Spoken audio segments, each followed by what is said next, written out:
Lupakan Superman yang ramah tahun lalu. Di film Supergirl terbaru ini, sepupunya Superman ini terasa lebih brutal, kotor, dan tunggu. Kok di beberapa scene dia malah kelihatan kayak Will Porter versi pakai rok ya?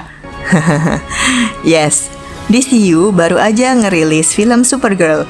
Di video kali ini kita bakal bedah kenapa film luar angkasa yang lagunya asyik mirip Guardians of the Galaxy ini punya villain yang lemes, tapi adegan flashbacknya justru bikin nangis. Yuk kita bahas bersama gue Miss Movie di segmen Review Jujur. Review jujur bahas teknis dari hati. Kami bedah tuntas sampai ke inti. Miss Movie Studios menterverifikasi. Siap kupas tuntas tanpa basa-basi. No jujur no review. Miss Movie Studio. No jujur no review. Let the perfect review begin. Sebelum kita bedah plus minusnya, gue ceritain sedikit sinopsisnya tanpa spoiler ya.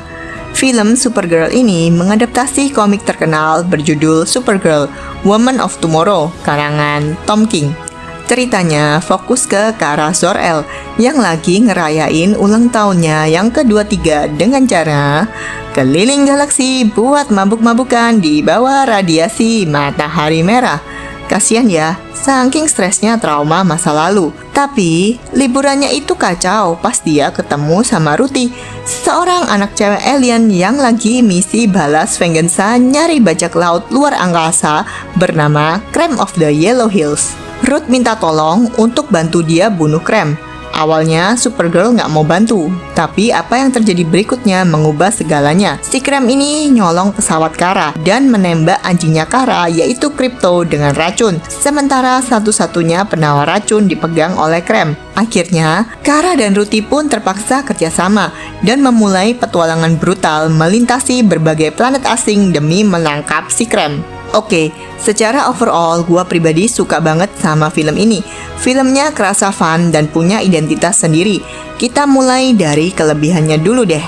Banyak kritikus internasional yang memuji pilihan musik di film ini, dan gua sepakat 100%.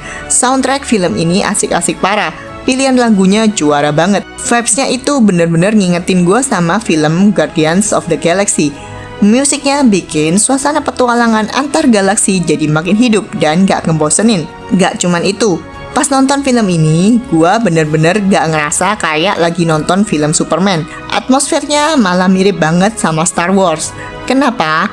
Karena di sepanjang perjalanan kita disuguhin sama banyak jenisnya alien yang berkeliaran di setiap planet. Dunianya kerasa luas, asing, kotor, dan sangat kaya dengan makhluk-makhluk unik yang bikin mata segar. Nah, menariknya, kalau para kritikus di luar sana agak komplain soal adegan flashback yang katanya ngeganggu alur cerita, gue justru sebaliknya. Gue malah suka banget pas ceritanya mundur dan memperlihatkan flashback ke Argo City. Kenapa?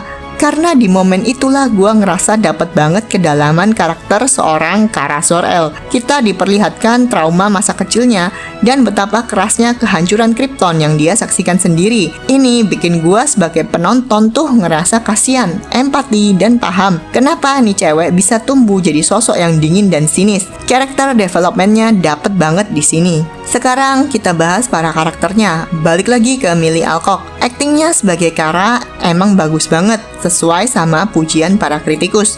Tapi ya itu tadi, visualnya unik banget.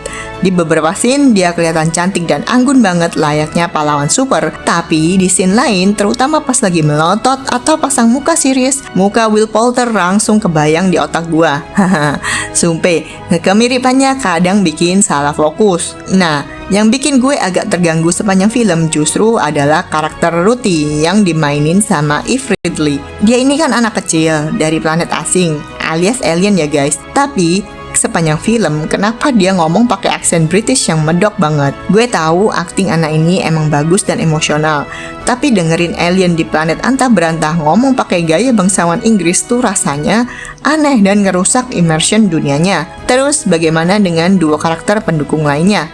Untuk Krypto, si anjing super, dia bener-bener asyik dan fun banget di film ini. Dia peliharaan yang loyal dan menghibur. Tapi buat Lobo yang dimainkan oleh Jason Momoa, gue ngerasa karakternya kayak cuman tempelan doang guys. Ibarat nih, kalau karakter Lobo ini dihapus atau dihilangin sama sekali dari naskah, ceritanya bakal tetap jalan dan gak ngaruh apa-apa ke plot utama. agak mubazir, padahal potensinya gede banget. Acting Jason Momoa ya masih gitu-gitu aja, sama kayak actingnya pas di Aquaman atau pas jadi musuh di Fast Furious, cuman beda make upnya aja. David Corenswet sebagai Superman di sini cukup banyak tampil walaupun kebanyakan di flashback dan di video call. Kehadirannya memberikan kontras yang jelas antara kedua sepupu. Yang satu anak baik-baik ala American Boy, yang satu cewek sinis dan dingin. Satu hal lagi yang bikin film ini agak ketahan adalah musuh utamanya, Cream of the Yellow Hills. Kritikus luar bilang villainnya klise, kalau kata gue villainnya lemah banget. Film ini kerasa sengaja dipanjang-panjangin durasinya, karena plotnya bikin Kara harus melemah dulu gara-gara radiasi matahari hijau dan segala macemnya. Nah, pas jagoan kita lagi melemah, harusnya nih villainnya kan bisa kelihatan sangar, intimidatif, dan mengancam banget ya. Tapi si Cream ini malah tampil selengean, gak ada garang-garangnya sama sekali sebagai bajak laut luar angkasa yang ditakuti.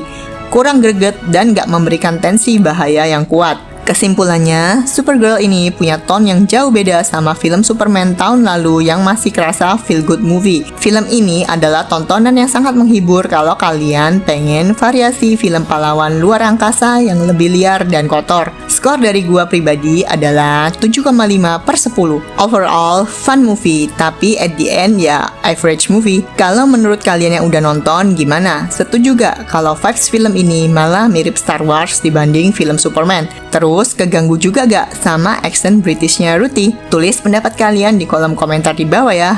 Jangan lupa buat like, share, dan subscribe biar kalian gak ketinggalan review film seru lainnya. Gue Miss Movie cabut dulu and see you in the next video. Bye bye.